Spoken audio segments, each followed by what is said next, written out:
Welcome back to another episode of Rock Boys Football. The Oregon Ducks and Dan Lanning continue to make strides in the transfer portal, landing not one but two commits. You have Nikko Reed, a cornerback from Colorado, coming over to Oregon, and Oshel Nishad Strother coming over from East Carolina at that interior offensive line position. And it's absolutely perfect timing because we were planning on doing an Oregon transfer portal grade and recap today. So we'll couple it in, talking some Nikko Reed, talking to Shad Strother. Again, before we get into it, just want to say thank you to you guys, especially the Oregon Duck fans. Like, it's been a very active couple of weeks for Oregon, not only on the 2024 recruiting trail, but also in the transfer portal. We've been talking a lot of Oregon football. This is one of the teams to watch heading into 2023, and the support from the Duck fans has been absolutely awesome. So if you do enjoy the content, consider subscribing to the channel. I'm hearing some rumors of a quarterback committing on Saturday. So again, lock in if you do enjoy talking it, if you are an Oregon Ducks fan, because I think we have some more news on the horizon.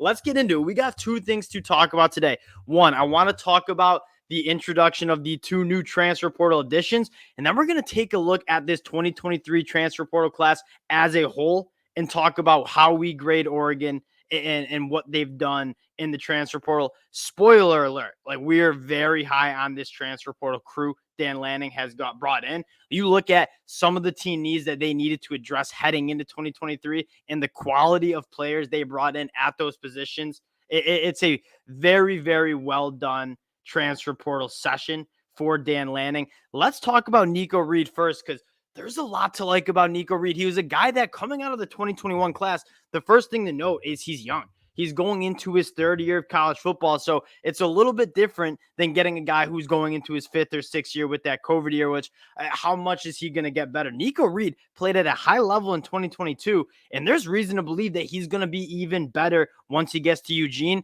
I'm not saying he's Christian Gonzalez, but another guy who transferred into Oregon at the cornerback spot after 2 years at Colorado was a guy in Christian Gonzalez. Again, Nikko Reed, maybe a little bit smaller, maybe not quite the athlete Christian Gonzalez was, but a guy that, I mean, you look back at 2022, 2 interceptions, 7 pass breakups, 42 tackles. He is a very feisty cornerback. He's also a phenomenal special teamer as well. You look at one of the biggest positions of need that Oregon wanted to address in this offseason, it was that cornerback room. It was a group that struggled. The secondary as a whole was a group that struggled last year. Then you lose your best player on your football team, arguably, in Christian Gonzalez to the NFL draft.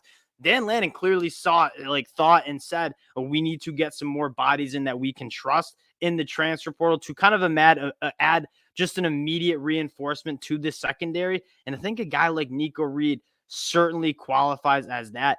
Very interesting story. Like, a dude that was under recruited. You see his high school ranking, a low 3-star, goes to Colorado. But the first 2 seasons, like, it's rare to see guys have the impact Nikko Reed had as a second-year kid in college football. In the Pac-12, which had some very good passing offenses, Nikko Reed was phenomenal. And I'm not saying he's going to be a day one starter, but he, in terms of adding depth and talent into that cornerback room, he's certainly going to be able to do that. And quite frankly, I wouldn't be surprised if he's a starter either, if he gets into summer workouts, has a good fall camp. Second thing I want to do, though, Nikko Reed, a great addition. What I want to do, though, is just talk about how we graded this Oregon transfer portal class. If you guys kind of have been a friend of the show, we've been kind of rolling through some of our favorite transfer portal classes. The Oregon Ducks were on the schedule. It's perfect timing because they land 2 guys in the portal. A- for them. I think they did a phenomenal job. Really, the only team that's gotten, well, we've had a couple, and you could argue that Oregon was an A, because you look at the caliber of players they brought in at the positions they needed to address. They kind of checked all the boxes. And the first position group I want to talk about is that secondary group. You talk about a guy like Nikko Reed, who we've already talked about a little bit. Really a big fan of that addition. He's the 15th transfer in this class. But I'm going to go all the way back into early January when they bring a guy in Kyrie Jackson. We recap the Oregon spring game, and you talk about a cornerback that looks the part. Talk about what the NFL and what the college football level wants in cornerbacks. They want length. They want smooth athletes. Kyrie Jackson, a guy coming over from Alabama, a massive get. No doubt Dan Lanning recruited him. He was a JUCO kid before he got to Bama. No doubt Dan Lanning was talking to him on the phone and trying to get him to come to Georgia when he was coming out of JUCO. He's able to land him in the transfer portal. I love his game. And you love the look of him when you watch him in the spring game. Long guy, uses his length extremely well, plays the football. He's a phenomenal athlete.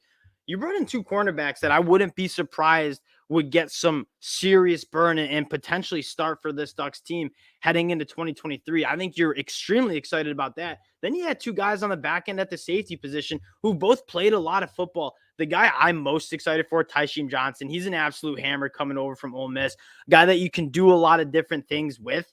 And then Evan Williams, just a super solid guy that's played at Fresno State. He's played at a high level. In the transfer portal, that's kind of what you want. You want guys that shown they can play at that college football level, shown they can be productive, play at a high level, and go get those guys. Evan Williams certainly suffices that. You look at an Oregon team that allowed over 63% of passes to be completed against opposing quarterbacks, over 250 passing yards to opposing offenses. The secondary group needed help, especially when you talk about losing one, in my opinion, the best cornerback last year in Christian Gonzalez. I think Oregon absolutely did that. And the next position group you want to talk about is that offensive line.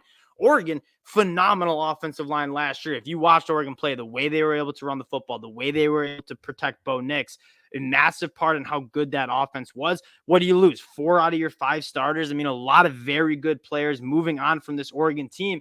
Dan Lanning takes a look at the offensive line and says, we got to get some more bodies in. And one of the guys you go get is a Johnny Cornelius who had offers from every single team in the Power 5. When you can get a tackle who can be a first-round draft pick like a Johnny Cornelius can be, like if you can land him in the transfer portal, that's massive because every single Power 5 team wants him. He had offers from all over the SEC. Oregon's able to land him. And you pair him up with a guy in Josh Conley Jr. on the other side, you're looking at 2 really talented tackles, 2 NFL-level caliber tackles, massive gets, and then you go out and get 2 guys on the interior who are just nails. Junior Angelo coming over from Texas, believe he was injured for the spring practices, but you don't really, you know what you have with him. He's a guy that started a lot of football at the Big 12 level. You like that. And then a kid from East Carolina, Nishad Strother, who, yeah, East Carolina, not necessarily a big name school, started 30 games. He started his last 17 games for Eastern Carolina. Again, it gets back to the idea that when you can get guys in East Carolina, I mean, I don't know if Oregon fans are familiar. It's a pretty solid football team. They almost beat NC State week 1 last year. When you can land guys who've played significant snaps at the college football level, you do so. And I think Oregon got 3 offensive linemen who that you're pretty comfortable are going to be starters, or you'd be comfortable at least starting for the Oregon Ducks come 2023. They needed to retool the offensive line, and I think they absolutely did that in the transfer portal. And next is the pass catchers. And Troy Franklin, you probably won't find a bigger Troy Franklin fan than I am. You take a look at my 2024 NFL, way too early NFL mock draft. He's a guy that I have as a top 20 pick. The length, the burners, the ability to separate. I love Troy Franklin. I love everything about him. But you do lose a lot of guys that were productive for you outside of Troy Franklin. Really, the only guy at the wide receiver position that I believe had much production was Chris Hudson, who's coming back. Chase Cota, gone. Dante Thornton, gone. You wanted to add some more pass catchers, some more weapons around Bo Nix to get to work. They certainly did that as well. Gary Bryant Jr., the most recent, coming over from USC, who, like, yeah, the production wasn't necessarily there for Gary Bryant, just kind of getting squeezed out by some really, really good wide receivers.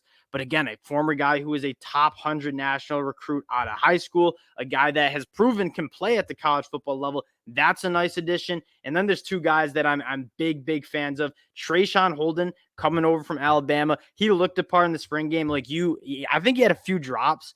But in terms of a big body that can work over the middle of the field, I think you're extremely excited about Trayshawn Holden. And then Tez Johnson, very, very small. You know the Bo Nix connect. I'm assuming a lot of these Oregon fans who are listening know the Bo Nix connection back from high school. But a guy that was extremely productive at Troy. He's a little bit smaller, but he's one of those guys that get the ball in his hands in space and let him go to work. You had 3 guys who are exciting, can all do kind of some different things in terms of that pass catcher group to complement a guy like Troy Franklin. You're looking at one of the better wide receiver rooms in the Pac-12 and the country as well. So take a look at those 3 aspects they needed to address.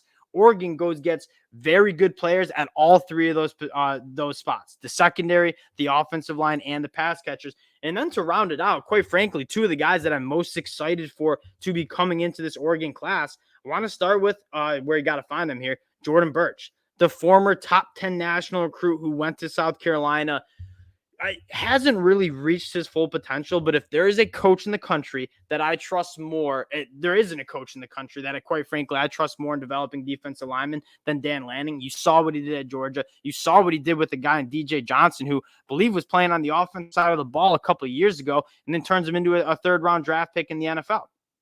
Jordan Burch is in a perfect situation. He hasn't quite broken out yet, but he's only going into year 4, a guy that every team wanted coming out of high school, a top 10 national recruit. We say this all the time.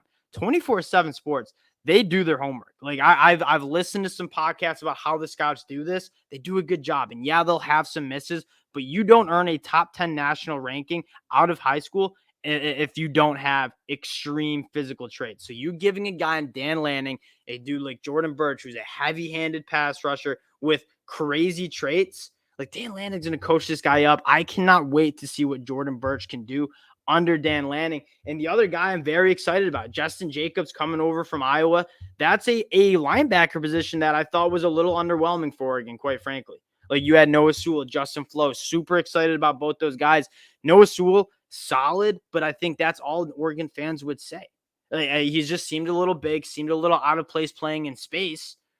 Go get a guy in Justin Jacobs who's done it at a high level at Iowa. I am very excited. I think that was also a very good get because you're losing two guys in Justin Flo and Noah Sewell who were productive for you. Justin Flo obviously didn't really work out. He transferred to Arizona, but it kind of left a little bit of a void in terms of linebackers that you trust. And I like some of the moves they did, kicking the safety down to linebacker. I'm a fan of it. But going getting a true linebacker and a guy like Justin Jacobs, who's done it at a high level in the Big Ten, big fan of that. It's rare to see teams bring in 15 transfers, and we're talking about all of these guys, maybe minus 2 guys, are going to be significant contributors for this Oregon team, whether it's starting, whether it's role players, whether it's depth. These guys are good roster spots. They're good takes in the transfer portal, and they were at positions of need. So you talk about grading out how Oregon did in the transfer portal, one of the better teams, and you're not going to see them ranked in the top 5 because they didn't bring in 20, 25 transfers, but these 15 transfers they brought in, you feel really good about. And then we'll throw in the tight ends where I think Terrence Ferguson is going to be your starting tight end, but you wanted some depth, you go get some depth, and Ludwig and Casey Kelly coming over from Ole Miss. So you feel good about that. I think Oregon did. This was already a roster that was pretty damn good, and they just got better in the transfer portal, and we talk about that. Healthy college football programs don't go out and get 30 guys in the transfer portal because what does that tell you? The development wasn't great. You had a lot of guys leave, and you missed on your high school recruiting. Oregon's taking a look and saying, hey, Dan Lanning, for one, still only in year 2, so he's still trying to get his players in, but he's kind of using the transfer portal. It was a big class, but it's a class that was designated and kind of designed to address the positions that they were a little thin in, that they didn't really trust as much. And they certainly did that. It's really hard to not give Oregon an A- and A for what they did in the transfer portal, because I thought it was an absolute phenomenal job by Dan Lanning. You talk about how loaded this Pac-12 team is. We're high on USC. USC is going to be a good team. It's hard to say Caleb Williams and that USC Trojans team is not going to be good. I think Utah is going to be a solid team. I think Washington's going to be a solid team. You talk about who's going to win the Pac-12, who has a chance to kind of emerge and make it to the college football playoffs. This Oregon team is certainly in the running for that. Dan Lanning seemingly doing a phenomenal job. You give him this much talent with how good Dan Lanning's been at developing players, especially on the defensive side of the ball. I think Oregon fans have to be absolutely thrilled with that. Again, want to wrap it up here. Great job for Oregon and Dan Lanning in the transfer portal. I thought they absolutely killed it. Appreciate all the support the Ducks fans have shown. Again, if you do enjoy the content, consider subscribing to the channel. We appreciate you guys, and we'll talk to y'all later.